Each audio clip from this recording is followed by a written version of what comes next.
पुत्र हटाते नहीं बिकते, पुत्र हटाते नहीं बिकते। अस्सलाम वालेकुम नाज़रीन, आज से 49 साल कबल कश्मीरी नौजवान जो कि लंदन में उनको शहीद किया गया, हर साल उनका जो है वो यौम शहादत नहायत अकीदत एहतराम से मनाया जाता है। इस वक्त भी हम हनीफ शहीद के मज़ार पर मौजूद हैं, जहाँ पर ज़िला इंतज़ामिया की जानब से एक खूबसूरत दुआया तकरीब रखी गई, जिसमें इंतज़ामिया की तरफ से चादर चढ़ाई गई, फूल जो है वो पेश किए गए। तो इस वक्त जो है तकरीब के इख्तिताम के बाद हम मौजूद हैं, हमारे साथ केडी चौधरी साहब मौजूद हैं, जो कि इस तकरीब को मुनक्कद कराने में हर साल पेश होते हैं। जो केडी चौधरी साहब से बात करते हैं कि वो क्या मैसेज देंगे आज के हवाले से। अस्सलाम वालेकुम। वालेकुम।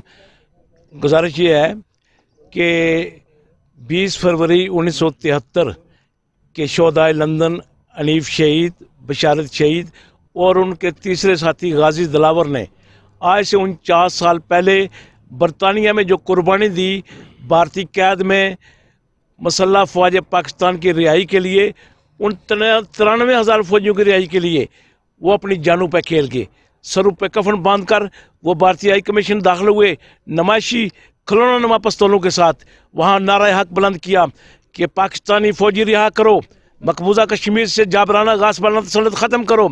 लेकिन शौम किस्मत वहाँ की पुलिस ने, वो जो कांप रहे थे भारतीय हाई कमीशन के अफसर, उनको देखते हुए अंधाधुंध गोलियां चला दी। जी, आज का दिन आज़ाद कश्मीर की तारीख़ का वो रोशन दिन है कि जब मीरपुर के दो नौजवानों ने लंदन के भारतीय हाई कमीशन में अपनी जानों का नजराना दिया और वो 90,000 से ज़ायद जंगी कैदियों की रिहाई के लिए पाकिस्तान से अपनी वालेहाना मोहब्बत व अकीदत का इजहार कर रहे थे।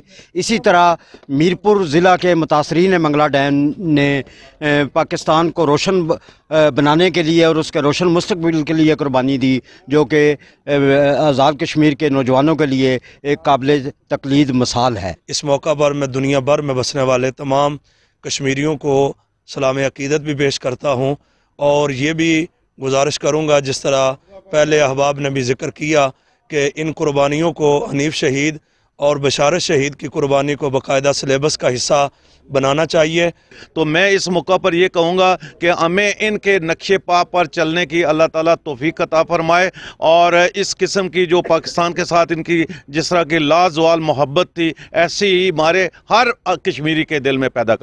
49 साल पहले हमारे ये छोटे बच्चों ने, हमारे जो 90,000 जंगी कैदी भारत की कैद में थे और बड़ी बुरी सूरत हाल थी, उसमें इन्होंने इतनी दिलेरी से इंडिया के सफारत खाने में दाखिल होकर खिलौना नुमा पिस्तौल लेकर, मतलब है कि उनको ये बावर कराया कि ये बच्चे भी जो हैं ये कश्मीर के लिए कट मरने के लिए तैयार हैं। समझता हूँ कि 1973 में आज से 49 साल पहले हमारे कश्मीरी नौजवानों ने जिस हिम्मत और जुर्रत और किरदार का मुजाहरा किया, आज कश्मीरी कौम को उनके इस एक्ट पर, इस सारे इस वक़्त पर जो है मैं समझता हूँ फ़ख्र का महसूस करती है। और हर साल जो है हम कश्मीरी कौम जो है वो हनीफ शहीद और बशारत शहीद की बरसी को, उनकी खिदमात को खराज अकीदत पेश करने के लिए हम सब लोग यहाँ पर इकट्ठे होते हैं, ऑफिशियल सतह पर हम सब लोग इकट्ठे होते हैं। मैं ये समझता हूँ कि हमें हर साल इसको भरपूर तरीके से मनाना चाहिए। जिन लोगों ने वतन पाकिस्तान के लिए, पाकिस्तान की खुशहाली के लिए अपनी जानें कुर्बान की, मैं आज उनको उनके दर्जात की बुलंदी के लिए उनको अल्लाह ताला जवार रहमत में जगह अता फरमाए, और हम सबको उनके नक्शे कदम पर उस जज्बे और हिम्मत के साथ चलने की तौफीक अता फरमाए। वाखिर दावाना अल्हम्दुलिल्लाह। जी बिल्कुल, आज से 49 बरस कबल अपने मुल्क के लिए, मुसलमानों के लिए, कश्मीरियों के लिए कुर्बानी देने वालों को आज भी याद किया जाता है। हर साल उनकी बरसी नहायत अकीदत एहतराम से मनाई जाती है, और ये मैसेज दिया जाता है कि अपने मुल्क के लिए, कश्मीरी बहन भाइयों के लिए किसी भी कुर्बानी से दरेग नहीं किया जाएगा। इजाज़त दीजिए, अल्लाह हाफ़िज़ नासिर।